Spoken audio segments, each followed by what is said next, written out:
Fala, filhotes, vocês estão vivos? No vídeo de agora nós vamos falar um pouquinho sobre o PET, o Plano de Estudo Tutorado do Governo do Estado de Minas Gerais de Filosofia para o terceiro ano. Vamos às atividades, ao conteúdo da primeira semana. E qual que é o conteúdo da primeira semana? Qual que é a unidade temática? Os valores. O que são os valores? O que é um valor?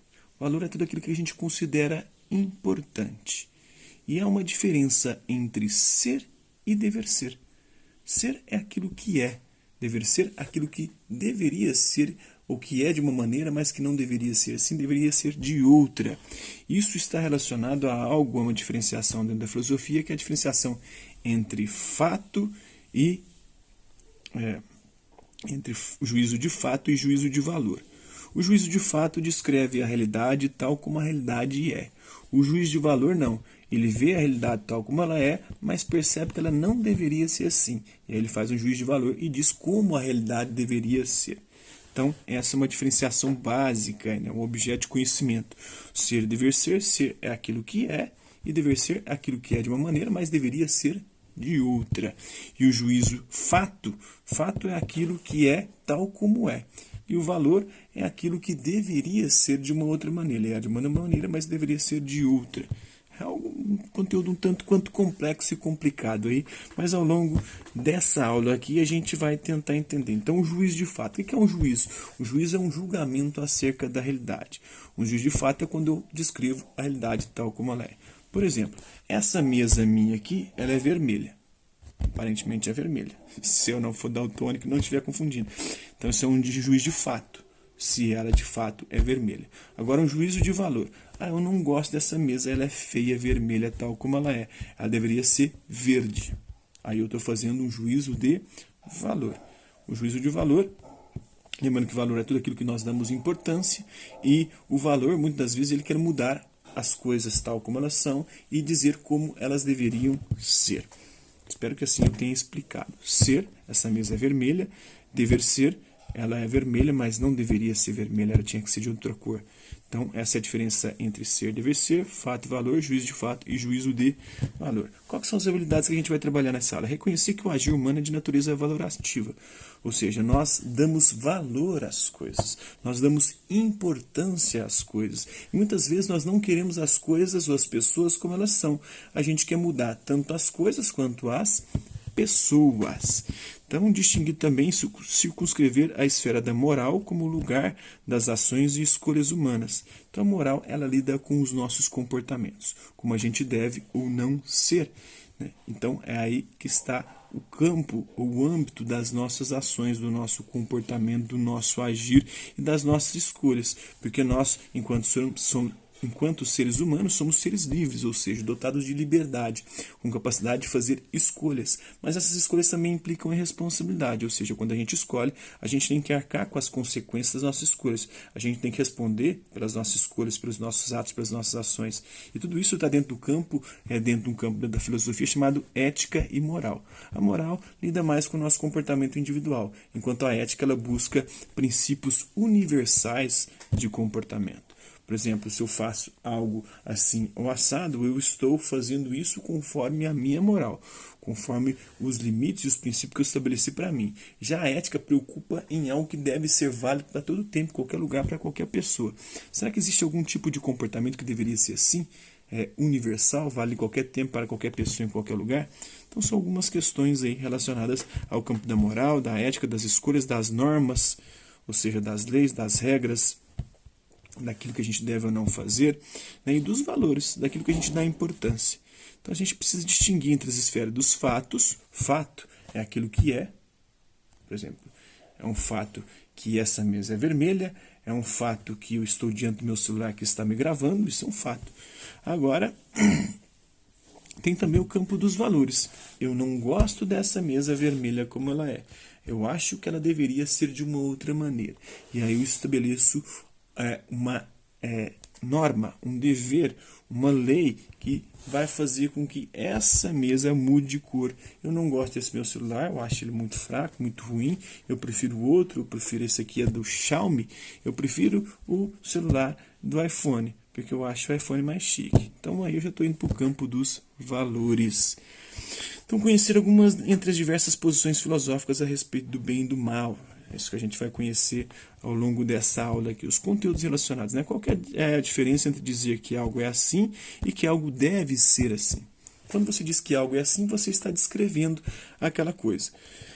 Quando você diz que algo deve ser assim, é porque aquela coisa não é, mas você quer mudá-la, transformá-la. Assim como aquela pessoa. Ah, tal pessoa é assim, mas ela deveria ser assado. Aí você está fazendo um juízo de valor. Seguir a natureza pode ser uma regra moral? Tem algumas escolas filosóficas que dizem que sim, que quando a gente segue os nossos instintos, as nossas pulsões, a gente está comportando de forma correta, porque foi a natureza que nos dotou e nos fez assim. E viver conforme a natureza é o ideal de vida correta. Já outros vão dizer que não. A natureza, ela nos dotou de algumas características, de algumas pulsões, mas se nós não frearmos ela, a vida em sociedade, por exemplo, vai ser insuportável. O Freud vai trabalhar muito essa questão. Ele vai dizer que existem duas pulsões que nos movem, que é Eros, o desejo sexual, e Thanatos, o desejo de destruição e de morte. Esses desejos, esses instintos são naturais. E a gente não pode segui-los o tempo todo, porque senão a gente vai viver transando e se matando. Então, o que a gente tem que fazer? Lidar com a realidade. Para lidar com a realidade, a gente tem que frear as nossas pulsões naturais. E para frear as nossas pulsões naturais, a gente vai viver o que ele chama de mal-estar da civilização.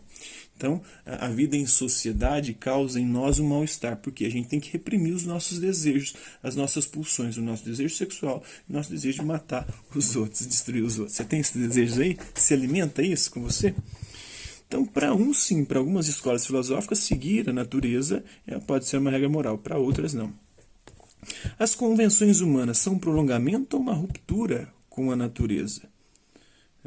Será que o fato do ser humano ser um animal que faz convenções, isso é natural dele? Sempre esteve presente ou foi algo que foi construído num processo evolutivo? Então, isso é uma questão bem interessante, né? A moral é uma questão de sentimento. Tem um filósofo chamado Adam Smith, que inclusive é o pai do liberalismo econômico moderno, ele vai dizer que sim, ele vai defender a moral dos sentimentos. É uma questão de sentimento.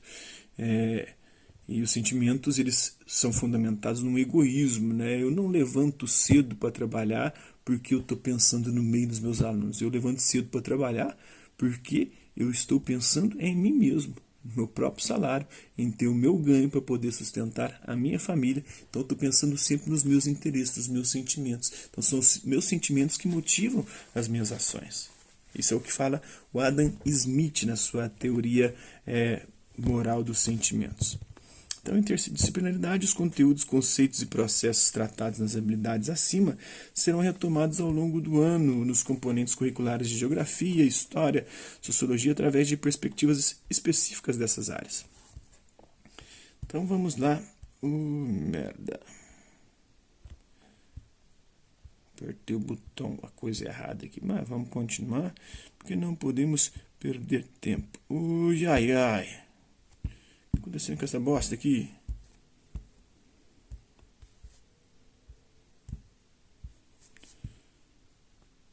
Plano de estudo de filosofia. Então, o tema, como eu já falei, é os valores e as ações humanas, né? A duração, deve ter uma videoaula para vocês aí, é de 50 minutos, mais ou menos, 1 hora a aula. E fico por dentro dos conceitos, né? Quais são os conceitos que a gente vai trabalhar? Deontologia. Logia em grego é sempre estudo, é a ciência que estuda alguma coisa. Deontos em grego é o dever. Então, o estudo do dever, daquilo que devemos ou não fazer. Então, deontologia trabalha isso. Estuda aquilo que nós devemos ou não fazer. Os juízos de valor. Os juízos que buscam estabelecer regras, leis e normas para as nossas ações, a nossa conduta. A ética é um campo da filosofia que busca estabelecer princípios universais, válidos em qualquer tempo, em qualquer lugar, para qualquer pessoa, de comportamento. Não matar, por exemplo, será que é um princípio universal? Será que a gente sempre deve respeitar ele? Ou será que tem alguma circunstância que a gente pode matar? Por exemplo, em legítima defesa a gente pode matar ou não? Então, isso é uma discussão ética. Agora, moral. Eu, particularmente, moralmente, acho que para proteger a minha família, a vida dos meus, proteger a minha propriedade, os meus bens, e proteger, e quem colocar limites na liberdade, também eu posso matar.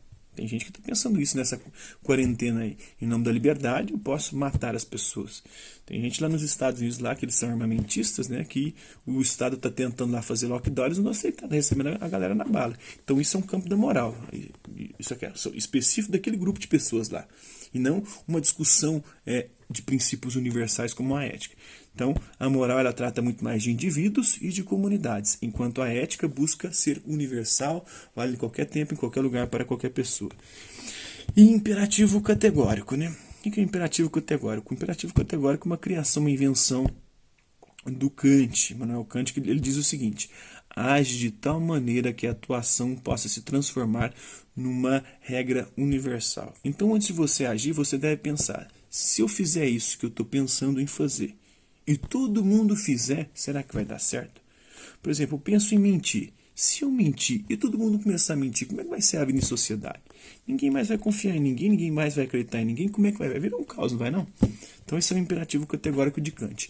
Age de tal maneira que a tua ação possa se tornar uma regra, uma lei universal.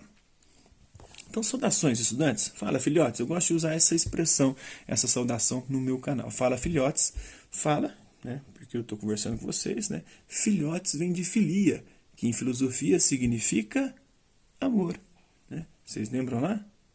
Filosofia. Sofia, sabedoria, filia, o amor de amizade. Então fala, meus amados, meus amigos.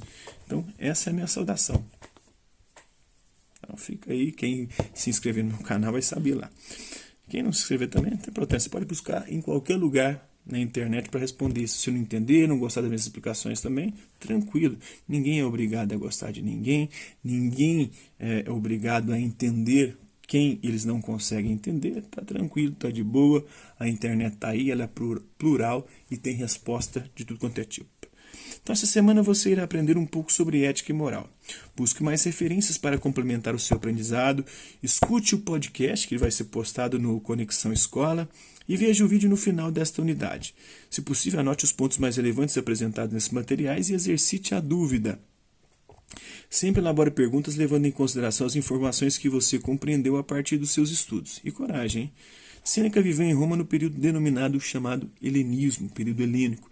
Começa após o fim do período áureo e clássico da Grécia Antiga, e aí ascende a Macedônia como um grande império.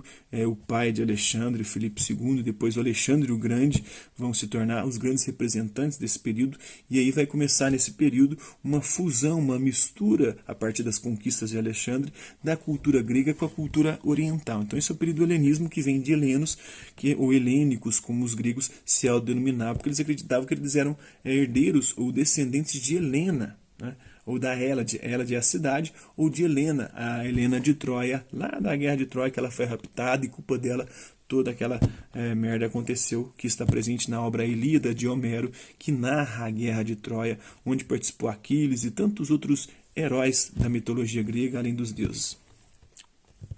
Então, datado entre o século IV a.C. até o século III depois de Cristo. Sabe-se que Sêneca foi um dos principais filósofos estoicos do mundo latino. E o estoicismo, uma escola filosófica, teve uma longa trajetória histórica, né? Olha o que nos diz Sêneca. Devemos igualmente mostrar docilidade e não ser escravos demais das resoluções que tomamos. Ceder de boa vontade à pressão da circunstância e não temer mudar, seja de resolução, seja de atitude, contanto que não caiamos na versatilidade, que é de todos os caprichos o mais prejudicial à nossa tranquilidade. Porque se a obstinação é inevitavelmente inquieta e deplorável, visto que a fortuna lhe arranca a todo momento, a fortuna que é uma deusa, viu? A da roda da fortuna. A fortuna não é ficar rico, a fortuna que é uma deusa que faz, hora você está por cima, hora você está por baixo. Então ela fica rodando, é uma roda que é a roda da vida. Uma hora a gente se dá bem, outra hora se dá mal. É a roda do destino. Ele arranca a todo momento qualquer coisa. A leviandade é ainda muito mais penosa, porque ela não se fixa em nada. Esses dois excessos são funestos à tranquilidade da alma. A grande preocupação do Sêneca era com isso, a ataraxia, a tranquilidade, a imperturbabilidade da alma. Recusar-se a toda alteração e nada suportar. Então isso está na obra da tranquilidade da alma do Sêneca, né? Então a gente não deve se preocupar com as coisas que acontecem ao nosso redor, não se apegar nem à coisa nem às pessoas. Para quê? Para nossa alma ficar tranquila. Essa era a filosofia do Sêneca. Para entender melhor o que nos diz Sêneca, é bom esclarecer o que seja fortuna e versatilidade. Fortuna é uma divindade, a deusa romana, responsável pela sorte, pelo destino, pelo acaso e pelo imprevisto. Os gregos a chamavam de tique. Para a filosofia, adota-se o termo acaso. O acaso é para os estoicos um erro, uma ilusão, porque tudo acontece conforme o dever. Existe uma providência natural ou divina que rege todo o cosmos, né? Pois entendiam que tudo acontecia no mundo por necessidade racional. Nada acontece por acaso, tudo já está programado pelo próprio universo de acontecer. Portanto, para os estoicos, em tudo que acontece é uma razão, nada acontece por acaso. E a razão a gente pode não entender no primeiro momento por causa da nossa limitação intelectual, mas lá na frente a gente vai entender por que aquilo aconteceu. Pois nada é visto como acaso para os estoicos. Observe que entre nós é comum o entendimento da fortuna como sinônimo de sorte, ou de riqueza. É bom destacar que para Sêneca o conceito de fortuna e acaso são distintos e claro que também para os demais filósofos, sobretudo os modernos e contemporâneos. Um outro conceito que precisamos esclarecer é o de versatilidade. Observe que no texto de Sêneca possui um caráter negativo, é ruim, né? Ao passo que para nós a versatilidade é algo positivo. Quanto mais versátil uma pessoa, tanto que dizem no campo da sexualidade, alguém é versátil, vai para frente, vai atrás, né? Então, isso hoje é visto como positivo, mas para o Sêneca é negativo ser versátil, né? Você tem que ser mais focado. Cada vez mais se defende a necessidade de sermos versáteis. No caso do texto de Sêneca, podemos substituir o termo versátil por volúvel, que muda a todo momento. Você tem que ser constante, né? E assim nos aproximamos mais da ideia que Sêneca quer nos passar. Você pode observar que a recomendação-chave de Sêneca está em ceder de boa vontade à pressão das circunstâncias e não temer mudar. Não tema as mudanças, né? Porque o mundo tudo muda. E não se preocupe com o que aconteça à sua volta, não se apega a essas coisas, né? É interessante que Sêneca pressupõe a tranquilidade diante do mundo que nos cerca. É preciso para isso nem cair em obstinação, nem em leviandade. É preciso lembrar que o momento histórico que viveu Sêneca foi um momento de ruína do Império Romano. O Império Romano estava em decadência cada dia mais, e cada dia mais isso era perceptível aos olhos daqueles que viviam aquele momento, sobretudo os pensadores da época. É nesse contexto de ruína, decadência, que a proposição de Sêneca, uma ética individualista, apesar de que eles ainda não tinham essa noção de indivíduo como nós temos, né? Ou seja, centrada no indivíduo, pode ser entendida e explicada. O que é comum ocorrer com as pessoas em momentos de crises profundas? É a dúvida em relação ao que fazer para sobreviver a ela, né? E diante de tal dúvida, é comum o isolamento e a falta de um ponto de referência que seja claro e que garanta tranquilidade. Algo parecido com o que a gente está vivendo, hein? A gente está vivendo uma crise profunda aí, né? E de isolamento. É comum também as pessoas se angustiarem, sofrerem angústia, nasce desse momento, né? A gente se perceber tanto como um ser para a morte e também não saber o que fazer da nossa vida. A angústia também nasce da possibilidade de escolhas. O que eu vou fazer diante disso, né? Da minha falta de escolhas. Então isso nos angustia. E passarem a ser atacadas de sentimentos de medo e insegurança. Então o que Sêneca está procurando oferecer aos seus contemporâneos nada mais é do que uma forma de encararem a realidade que os cerca. Ou seja, a decadência que ameaça o mundo em que habitam e diante do qual não possuem mais nenhuma certeza. É claro que para atingir o estado de espírito que Sêneca pressupõe o uso da razão é fundamental, ou seja, o sábio é quem irá conseguir se sobressair diante das vicissitudes. Um tirano ameaçava o filósofo Teodoro de mandar matá-lo e mesmo privá-lo da sepultura. Tu podes, disse-lhe este, dar-te este prazer. Existem aí 2,7 decilitros de sangue sobre os quais tens todos os direitos. Quanto à sepultura, és estranhamente ingênuo, se crês que me aflige por apodrecer sobre ou debaixo da terra. Também está em Sêneca, né? O exemplo acima demonstra uma pessoa que conseguiu chegar a um estágio de controle das suas paixões, né? Que não se apegava a nada e a ninguém. Paixão quer dizer justamente isso, que paixão vem do grego patso, quer dizer doença, sofrimento, apego às coisas, né? patologia, doença, sofrimento, dor. Então, o que é a paixão? É uma dor, é um sofrimento, é uma doença que nos faz sofrer. Então, a gente deve se desapegar, não ter paixão nem a coisas nem a pessoas para não sofrer. Isso defendia tanto os estoicos quanto também os epicuristas. E emoções, não se apegar a isso, né? De tal forma que assim consegue superar as dificuldades com mais facilidade. E quando vem a dificuldade, você não vai sofrer tanto. Não se pode ignorar que esta capacidade seja ligada à dimensão racional humana, uma vez que, graças à mesma, somos capazes de perceber o que nos ameaça. Então é isso aí, né? Vou no próximo vídeo falar sobre isso, porque acho que não vai dar tempo de trabalhar as questões aqui. Então, é possível ser virtuoso em nossos dias seguindo os preceitos de Sêneca? Você acha que sim? Isso é muito mais individual, né? Quais são os preceitos de Sêneca? Devemos não nos apegar a nada nem a ninguém. E não interpretar que as coisas aconteçam por acaso. Tudo acontece por necessidade, porque tem que acontecer. Então a gente tem que se conformar com a realidade. A partir do que foi estudado do pensamento de Sêneca, o que devemos fazer para sermos felizes? Não se apegar a nada e a ninguém. Escreva um texto sobre o tema, né? No mínimo de 10 linhas. Vocês vão ter que responder isso, né? Tirar a foto, colocar o seu nome à sala, à turma, né? E mandar para mim no Classroom, viu? Levando em consideração nosso contexto atual de confinamento devido a uma pandemia, ou seja, um evento externo que pode nos afligir demanda uma atitude interna individual. Como é que você está reagindo à pandemia? Você está sofrendo? Está passando maus bocados aí, você está vivendo essa angústia, esse sofrimento. Por quê? Porque você estava pegado à sua vida normal, fora, né? Saindo de casa, indo para a escola, vendo seus amigos, convivendo, você está sofrendo. Então você vai falar isso. Você acha que Sêneca está certo ou você prefere a sua vida e viver da maneira como você pensa e bem entende? Então, a partir da leitura do texto acima, define o ideal de sábio presente na filosofia de Sêneca. Qual que é o ideal de sábio? O sábio para ele é aquele que não se apega a nada, nem a ninguém, não se apaixona, não fica preocupado com as vicissitudes, com as coisas que acontecem, sejam boas ou ruins, porque nada acontece por acaso. Agora você não consegue entender isso que está acontecendo. Você pode até ficar bravo, grilado, ficar aí angustiado, sofrendo, né, entediado com essa quarentena em casa, mas lá no futuro você vai aprender, você vai crescer muito com isso.